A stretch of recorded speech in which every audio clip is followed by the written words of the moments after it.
Assalamualaikum warahmatullahi wabarakatuh.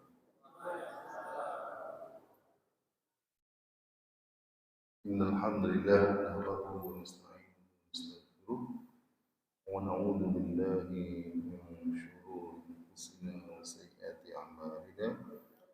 May yahdihillahu fala mudilla lahu wa may yudlil fala hadiya lahu. Asyhadu an la ilaha illallah wahdahu la syarika lah wa asyhadu anna Muhammadan abduhu wa rasuluhu la nabiyya ba'da. Allahumma salli wa sallim wa barik ala sayyidina wa habibina maulana Muhammadin wa ala alihi wa sahbihi wa man tabi'ahum bi ihsanin ila yaumiddin. Amma ba'du, fa ya ayyuhal hadirun rahimakumullah. Alhamdulillah Allah SWT masih memberikan kepada kita berbagai macam nikmat, termasuk di dalamnya adalah nikmat iman dan Islam. Maka sepantasnya kita memuji besarannya dan berkata semua nikmat. Salawat dan salam semoga Allah limpahkan kepada junjungan kita Rasulullah sallallahu alaihi wasallam beserta keluarganya, para sahabatnya dan seluruh pengikutnya ila yaumil qiyamah. Hadirin jamaah yang bermusyawarah taala, pada malam hari ini kita akan mengkaji sebenarnya tadi itu sebenarnya saya mau mengkaji topik, tapi baru saja saya berpikir kemudian ada satu topik yang menurut saya sangat penting sekali untuk mendapatkan kejelasan dari kita mengenai perkara tersebut. Perkara tersebut adalah yang sekarang sedang ramai tentang perbincangan apa itu aliran sesat. Bagaimana kita meletakkan perkara itu pada tempatnya. Maksudnya adalah ada perkara-perkara yang memang harus sama. Yang ketika berbeda maka bisa disebut sebagai penyimpangan atau bahkan kesesatan. Tapi ada perkara-perkara yang memang boleh berbeda, ikhtilaf. Para ulama tidak sedikit dalam berbagai macam perkara fikih mereka ikhtilaf atau berbeda. Maka perbedaan itu sesuatu yang diperbolehkan dan tidak mengakibatkan mereka masuk ke dalam apa yang disebut dengan munharif, inhiraf, penyimpangan atau bahkan kesesatan. Nah, untuk membahas topik itu, malam ini saya akan mengkaji atau menyampaikan kajian firman Allah SWT dalam surah Al-Imran ayat 7. Ya. Di dalam ayat tersebut Allah SWT berfirman, A'udzubillahi minasyaitonir rajim. أعوذ بالله من الشيطان الرجيم هو الذي أنزل عليك الكتاب منه آيات محكمات هن أم الكتاب وأخر متشابهات فأما الذين في قلوبهم زيغ فيتبعون ما تشابه منه ابتغاء تأويله وما يعلم تأويله إلا الله والراسخون في العلم يقولون آمنا به كل من عند ربنا وما يذكر إلا أولو الألباب هو الذي أنزل عليك الكتاب. Dialah Allah yang menurunkan kepada kalian, kepada engkau Rasulullah Muhammad Alkitab. Dialah Allah yang menurunkan kepada engkau Alkitab, ini Al-Quran. Minhu ayatun muhkamat, di antara atau sebagian dari Al-Quran itu ada ayat-ayat yang muhkamat. Hunna ummul kitab, yang itu merupakan ibu atau induk Alkitab. wa ukharu mutasyabihat, dan ada sebagian ayat lainnya berupa ayat mutasyabihat. فَأَمَّا الَّذِينَ فِي قُلُوبِهِمْ زَيْغٌ فَيَتَّبِعُونَ مَا تَشَابَهَ. Adapun orang yang dalam hati mereka ada kebengkokan, menyimpang dari kebenaran, maka mereka mengikuti ayat-ayat yang mutasyabih. Ibtighaa'al fitnah, ibtigha'a ta'wilih. Yang itu dilakukan adalah dalam rangka menciptakan fitnah, menginginkan fitnah dan menginginkan takwil yang batil, yang dibuat-buat. Wa ma ya'lamu ta'wilahu illallah warrasikhuna fil ilm. Dan tidak ada yang mengetahui takwilnya kecuali Allah dan orang-orang yang mendalam ilmunya, yang kokoh dalam ilmunya. Yaquluna amanna bih, yang orang-orang yang mendalam kokoh ilmunya itu mereka mengatakan kami beriman semuanya min indi rabbina, dari Tuhan kami. Wa ma yadzakaru illa ulul albab, dan tidak mengambil pelajaran ya Al-Qur'an itu kecuali orang-orang yang memiliki akal. Jadi ayat ini adalah surah Al-Imran ayat 7. Di dalam ayat itu menegaskan bahwa Al-Quran diturunkan Allah. Walladzi anzala alaikal kitab. Jadi Quran itu berarti Allah turunkan kepada engkau. Jadi dari sini saja kita bisa paham bahwasanya Quran itu bukan perkataan Rasulullah. Dan nanti akan kita lihat banyak sekali ayat Quran yang mengatakan bahwa Rasulullah itu terhadap Quran itu enggak membuat-buat. Redaksi bahasanya itu, lafaznya itu dari Allah. Ya. Misalnya disebutkan wa idza qara'nahu fattabi, wa idza qara'nahu fattabi Qur'an. Jadi Allah berfirman, jika telah kami bacakan kepada dia, telah kami bacakan Quran, kami itu maksudnya Allah, tapi maksudnya membacakan secara langsung itu malaikat Jibril. Jadi Quran itu dari Allah. Allah berfirman kepada malaikat Jibril, dibawa oleh malaikat Jibril ke Rasulullah. Oleh malaikat Jibril dibacakan. Jadi bukan berupa tulisan begitu.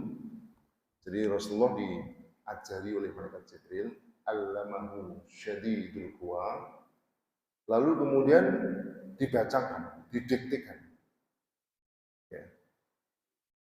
Pada saat itu Rasulullah tidak Rasulullah itu khawatir setelah dibacakan itu belum selesai.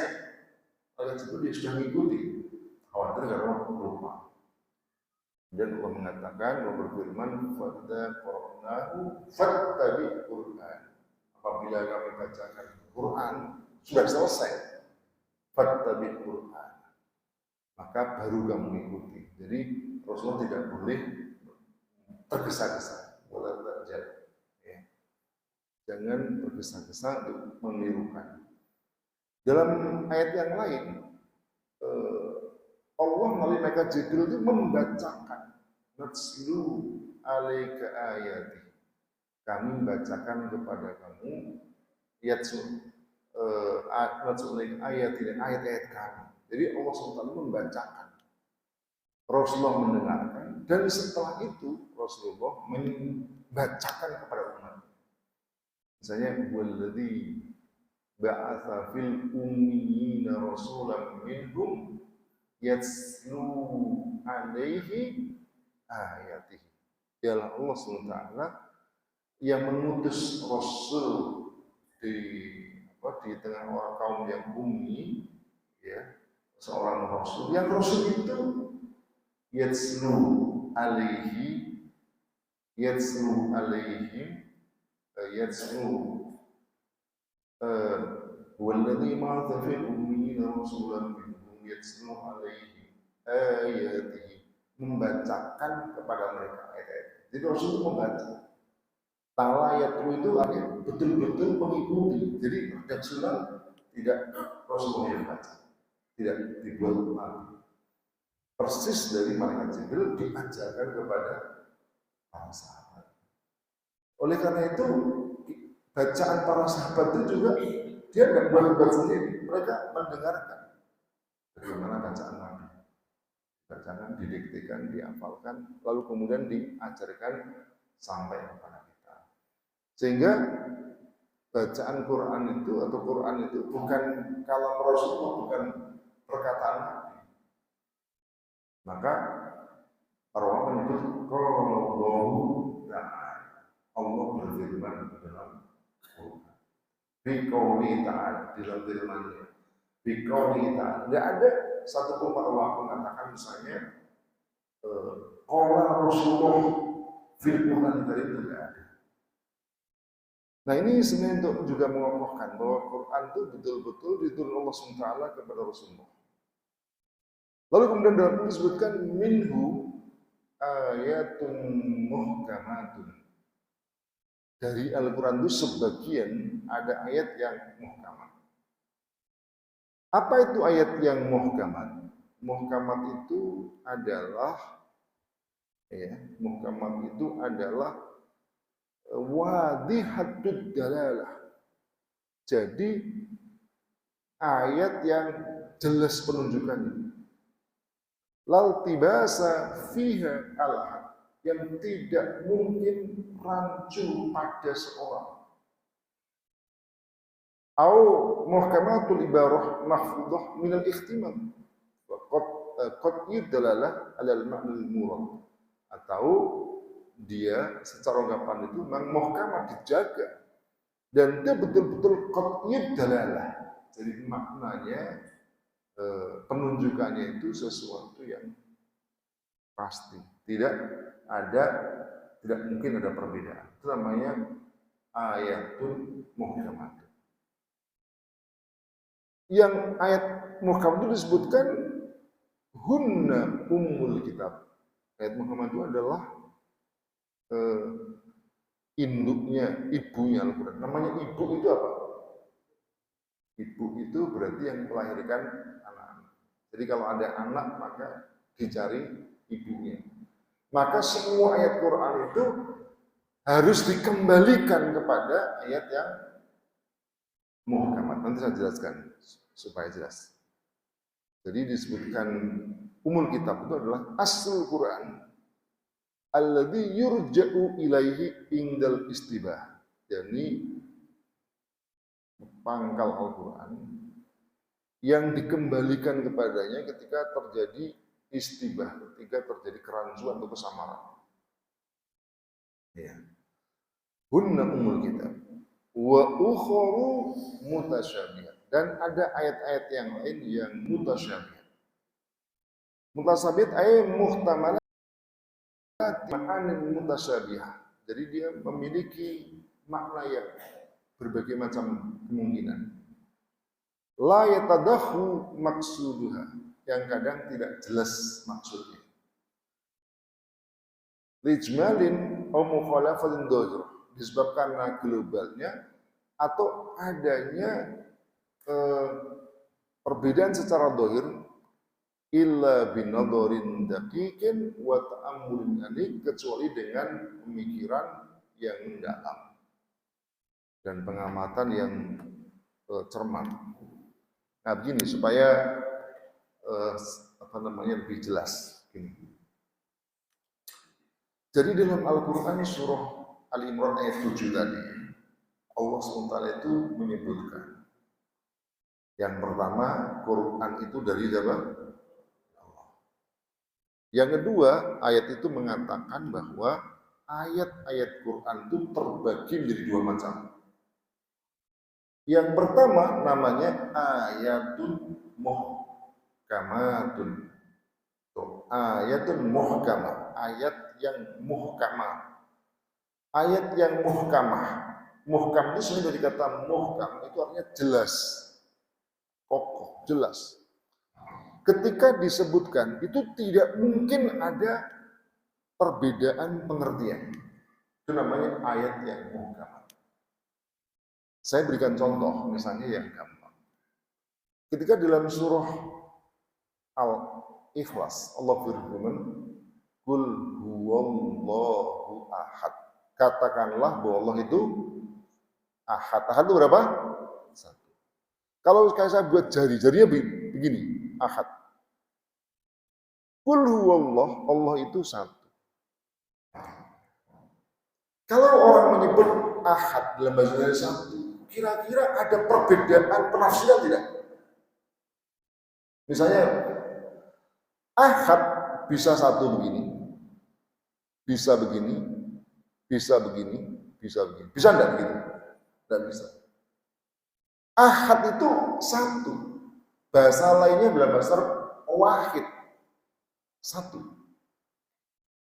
Orang Arab dari mulai orang kota sampai orang desa, orang gunung, kalau ditanya ahad itu berapa? Jadinya begini. Ini menunjukkan bahwa ini bukan penafsiran.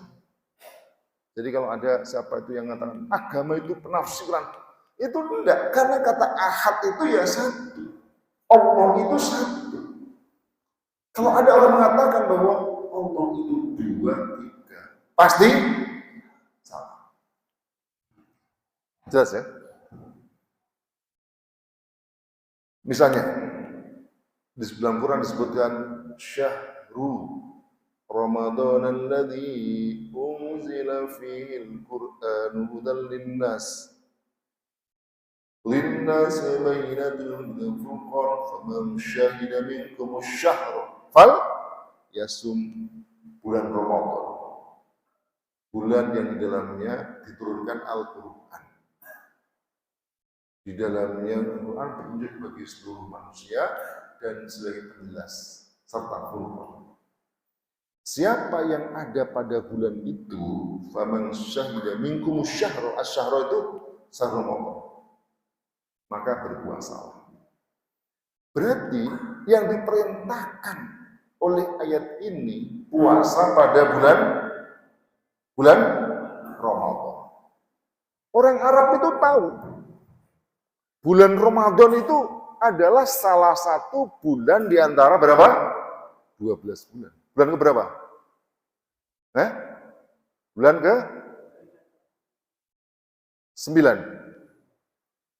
Ramadan, Syawal, Dzulqa'dah, Dzulhijjah. Orang Arab tuh ketika disebut Syahrul Ramadan, berarti bukan bulan Syawal, bukan bulan Dzulqa'dah, bukan bulan Muharram. Maka makna Syahrul Ramadan itu maknanya qat'i, jelas.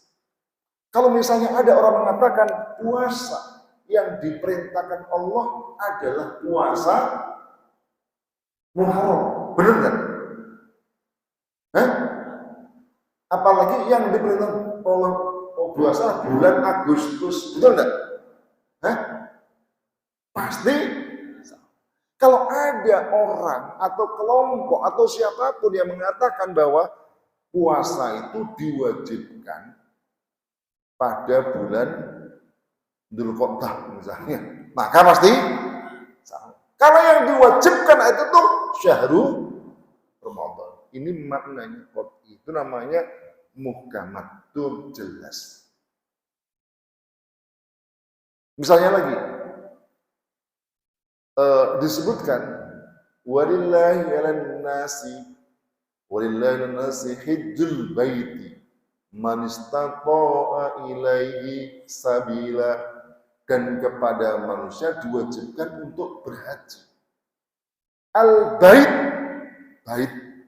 al-bait rumah. Maksudnya rumah itu apa? Baitullah, yakni Ka'bah. Berapa jumlahnya Ka'bah?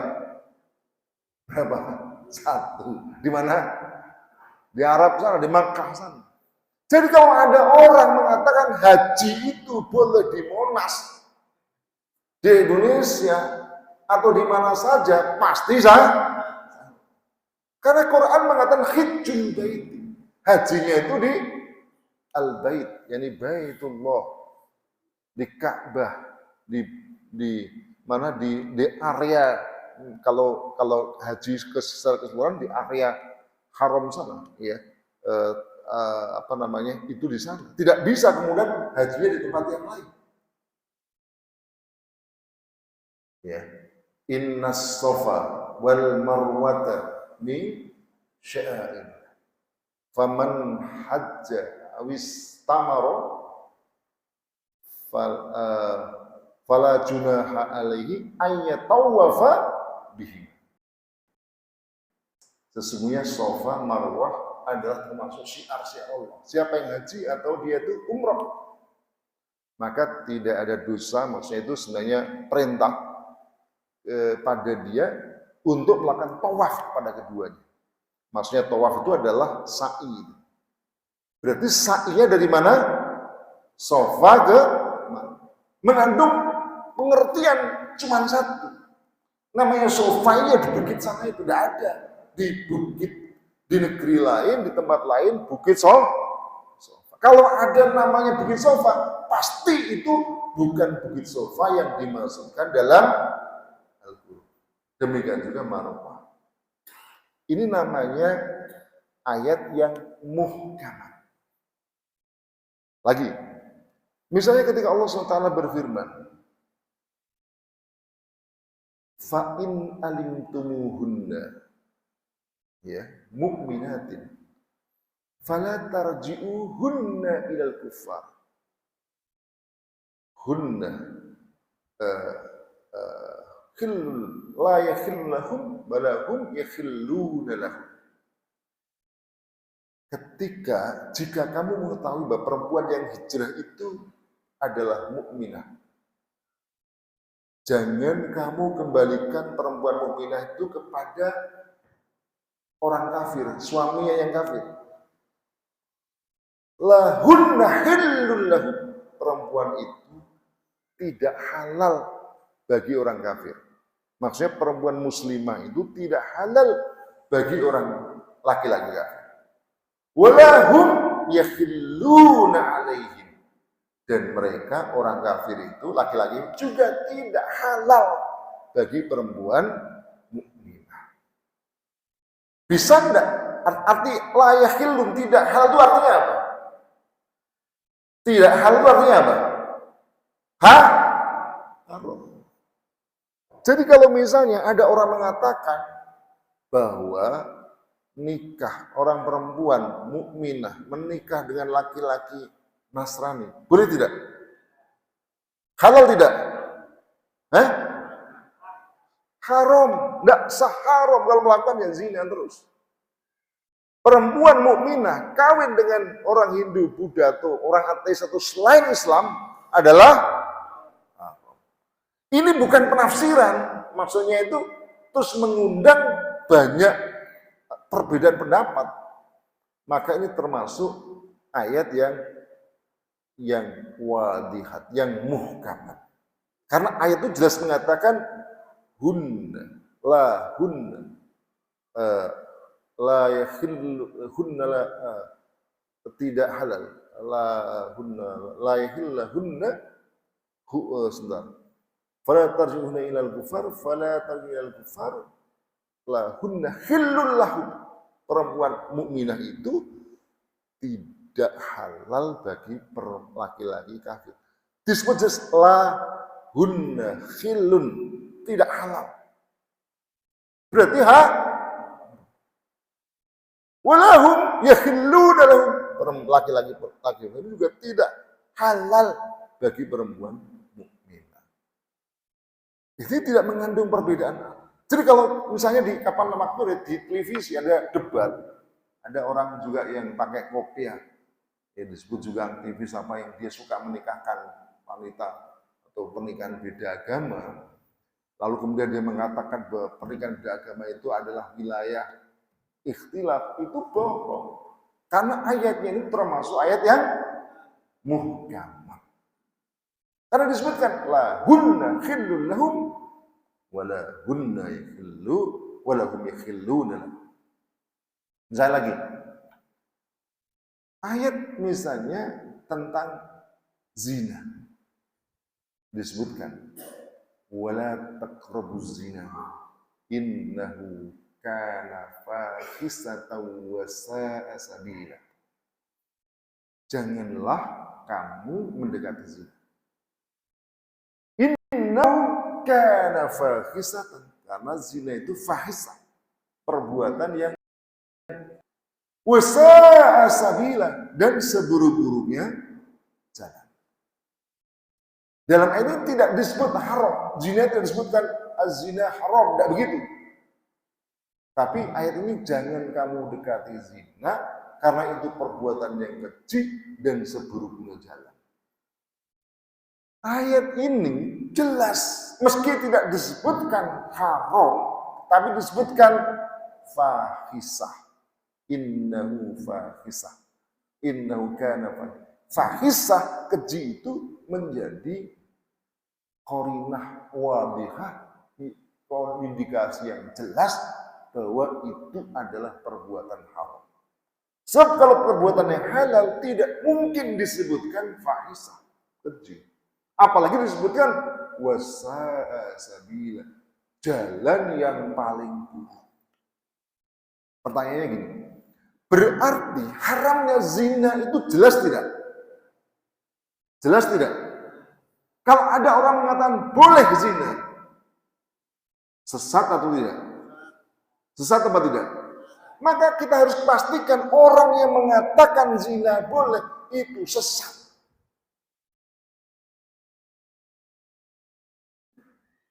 Itu ada, misalnya beberapa waktu itu tes, bukan sekedar tesis, itu disertasi.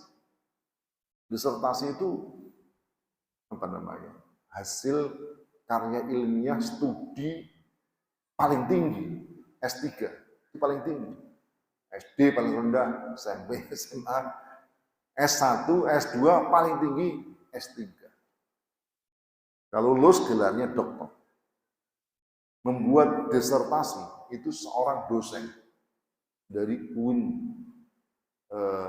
bukan UIN, sekolah tinggi Stein agama Islam Surakarta tapi dia mahasiswa S3 di UIN Hidayatullah, bukan ya, UIN Jogja. Memang tidak menyebut zina haram.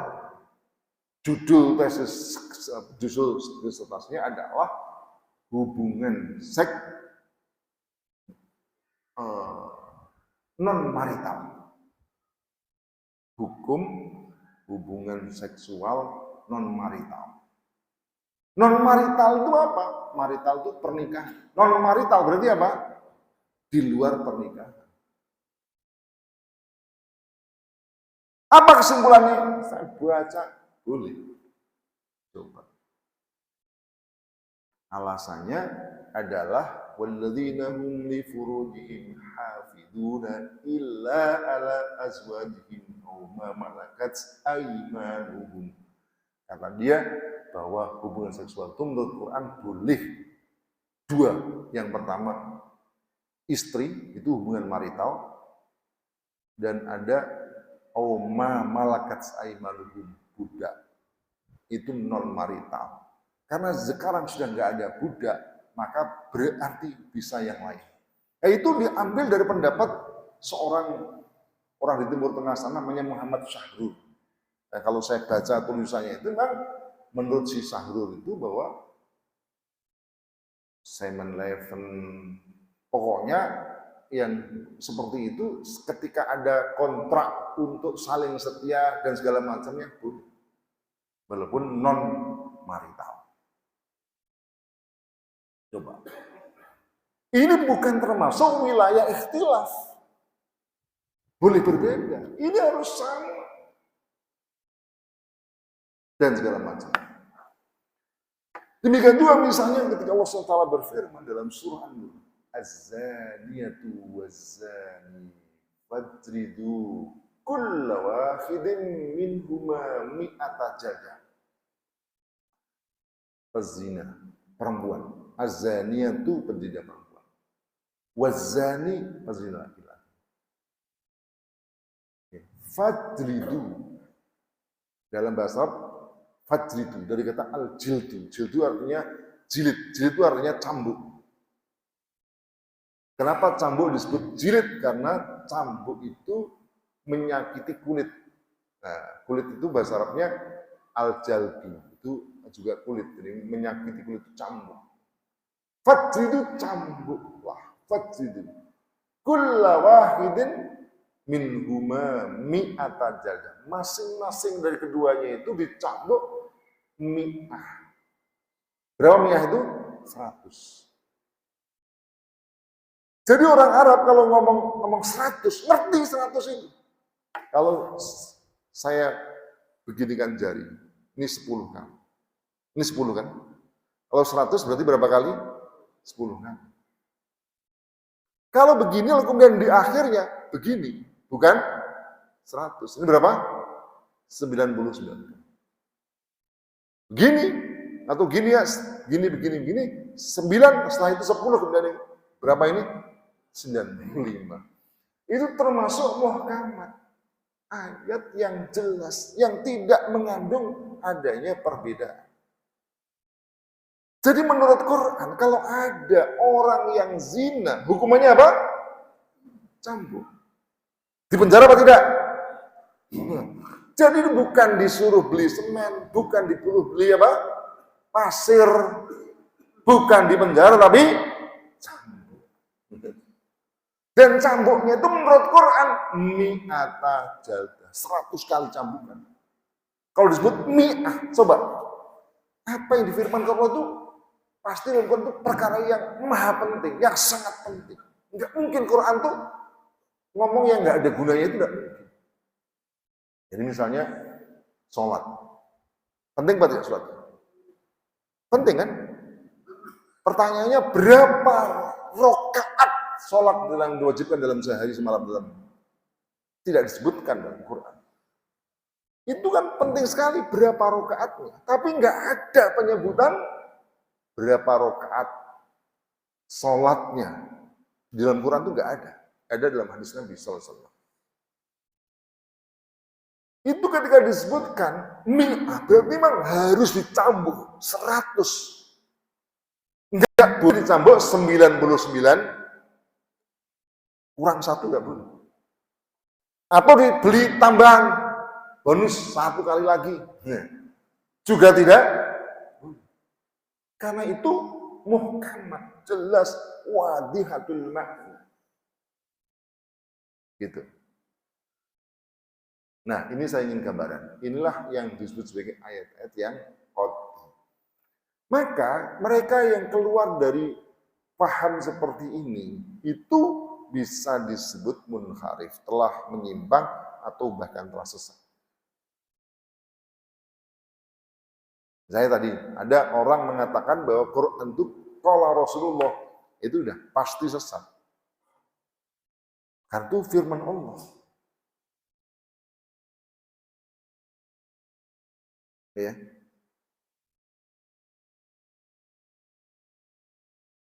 Nah, demikian juga kalau ada orang mengatakan nikah beda agama perempuan, maksudnya perempuan dinikahi oleh orang kafir itu tidak itu sudah jelas zina, orang sudah jelas hukumannya apa jelas. Maka kalau ada sudah menyimpang.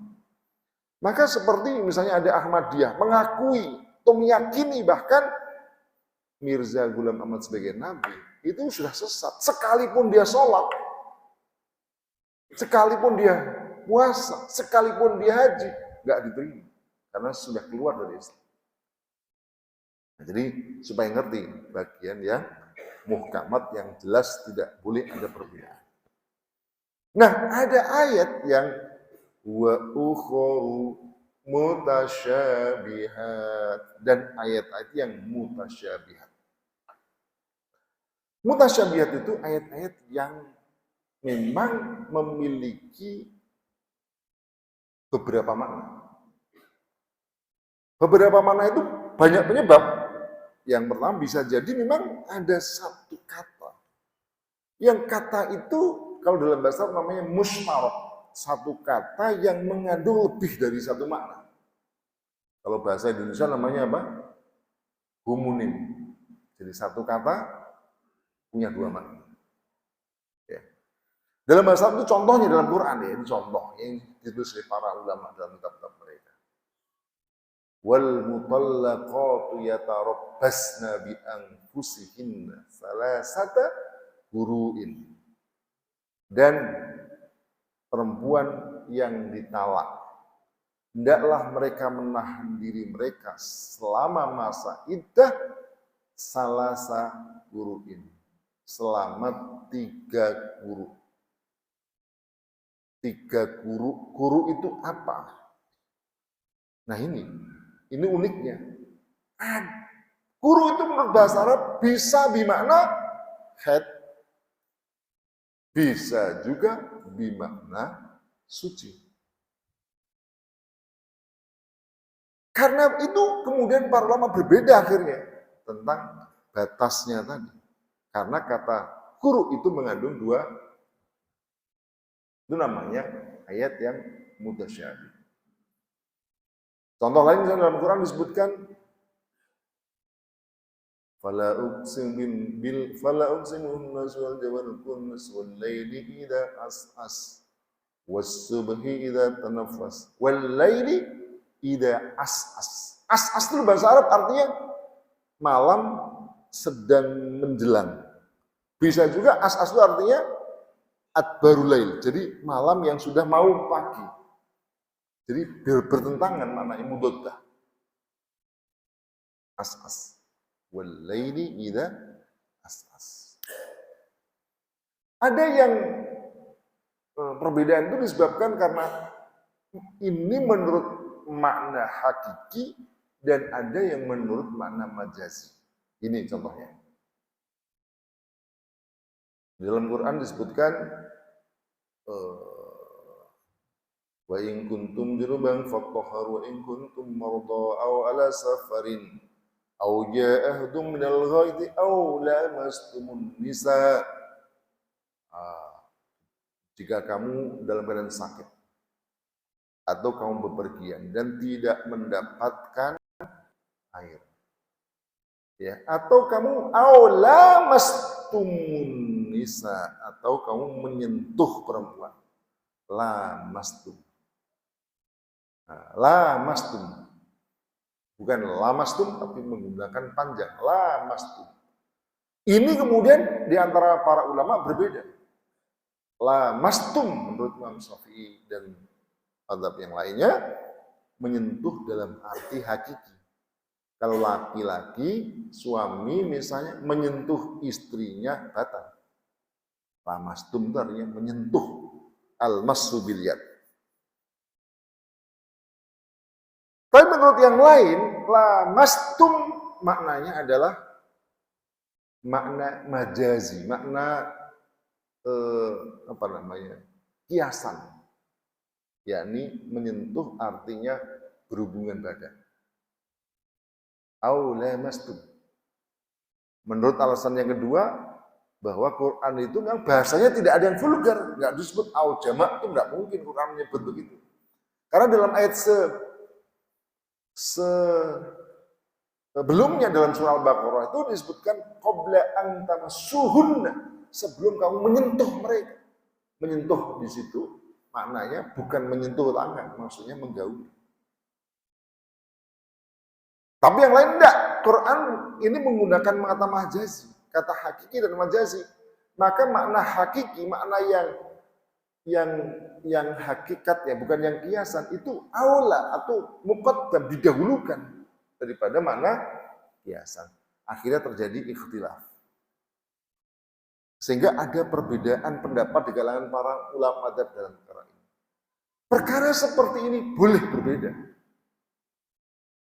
Jadi tidak bisa dikatakan bahwa yang satu sesat, yang satu benar. Ya, itu masih dalam ranah ijtihadi. Itu. Ya.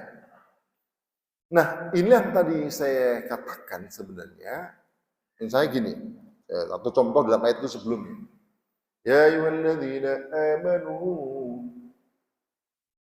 idza ya ayyuhalladzina amanu idza qumtum ilas salati faghsilu wujuhakum wa aydiyakum ilal marafiq amsahu bi ru'usikum wa arjulakum ilal ka'bain wamsahu bi ru'usikum, dan usaplah kepalamu.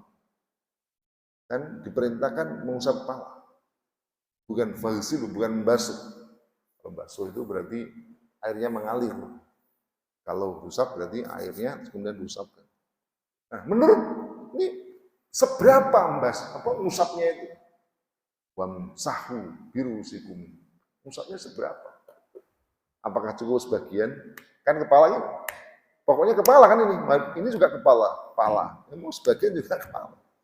Ataukah harus semuanya? Ikhtilaf. Nah, dalam ranah fikih perbedaan seperti ini perbedaan yang diperbolehkan. Kita sebagai orang awam dipersilakan untuk mengambil salah satu pendapat. Tapi juga ingat ketika sudah kita pilih itu ya sudah concern dengan hukum itu, maksudnya berpegang teguh, jangan kemudian